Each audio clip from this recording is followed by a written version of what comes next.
Hello, Elisa here, and this is the commentary for Dr. Puppet episode 7. And Scott here. I did all of the voices and music for this episode, including the sort of pseudo recreation of the theme tune that you're hearing right now, which pairs really well with your titles. Thanks, yeah, Rachel and I decided to recreate the authentic howl around like they used in the original Doctor Who opening. We recreated it by pointing my digital SLR camera at my iMac and then recording the feedback. It was really difficult to do. I don't quite know how they pulled it off in the 60s, to be honest. I barely know how you guys pulled it off. It looks really good. I'm so glad. Oh, thanks so much, Scott. And we're now in the black and white world with these footsteps disappearing into infinity there. Yeah, fun fact, the footprints were never on set at all. They're always added in After Effects because the set was actually really tiny. It was only a few feet wide. It was just one piece of paper painted in a gradient from gray to white that was kind of up against a wall. So we were moving around on that set so much that I didn't want to ever put footprints down because, you know, we were constantly trying to use the same piece of set for different parts of the same world, so I added them in post. And of course, here is the titular storm from this episode. Yeah. Some interesting facts about this. Obviously, all of the music, not including this pastiche of Space Adventure Part 2, was done radiophonically.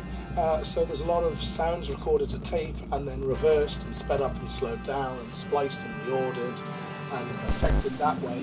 But also these shots of lightning are actually just created by touching the end of a jack cable that wasn't plugged into anything. Oh yeah? So it's just the feedback that you get from that, yeah.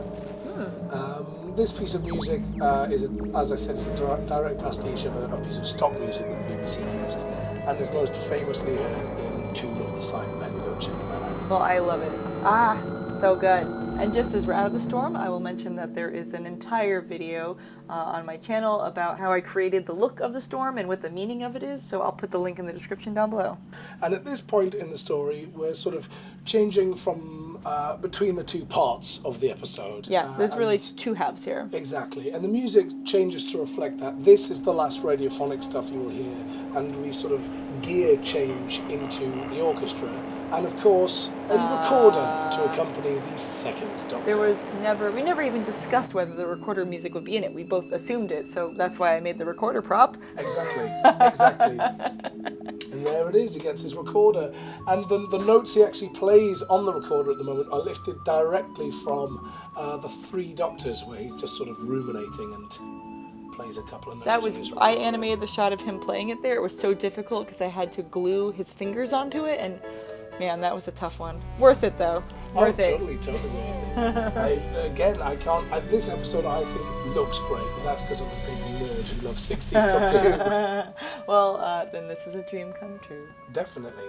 And the plot continues and thickens. Yeah, really, it's more like three halves, isn't it? Yeah, three halves. Yeah. And the reason that he's fixing a television here is it was an excuse for 1 and 11 to meet, essentially. You know, you'll see that happen in episode 8. But it's a television because this whole episode is a celebration of 1960s television, Doctor Who. You know, it's just a nice excuse to make a tiny little vintage television. And if you've not seen it yet, you should check out the little trailer, link in the description, that we made for this episode that also features that TV. That trailer's so good. I rewatched it a few weeks ago. I completely forgot we did it, and I was watching it, and I was like, damn, that was clever. And you get to play another character in that one. Yeah, 60s TV announcer. Which I think you were born to be. Oh, totally. Born too late. Yes, slightly too late. Oh, this is such an emotional moment. So most of these shots were done by Erin. She tends to animate our really emotional shots on Dr. Puppet. She's just so good at a little head tilt that just tells you so much about what the character's thinking. And an interesting point here, this is the first time the light beam really seems to precede itself. There's a glow and I get to do something. Yeah, we needed more of an emotional moment, so it needed to delay itself a bit. Thank you, light beam. And this little action bit wasn't originally planned. We kind of came up with it right when we were starting the episode, and it worked out really well because it's a great way to kind of introduce a big action moment that continues into episode 8. Which is all action. It's the big action episode. And finally we're back to the super accurate closing credits that I was pushing you for. Yes, there was a little bit of we had a little fight over that. Not really, but I did spell your name wrong in retaliation. And in pink Comic Sans. That's right, and I love this little gag at the end. I love this episode. It's so much fun. Thank you so much for watching. And so much for listening. Bye. Bye.